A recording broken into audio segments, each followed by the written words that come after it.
Hello everyone, today's topic is Important Amendments Part 2, 44th Amendments 1978, Right to Property Changes from Fundamental Right to Legal Right. Union Cabinet were added in Article 352, 38th Article is added to DPSP.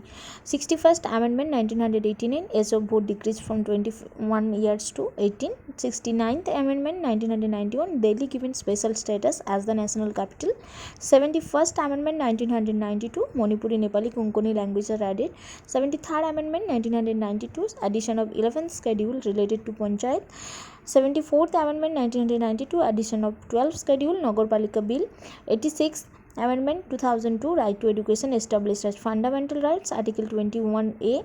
88th Amendment 2003, service tax levied by Union, Article 268A.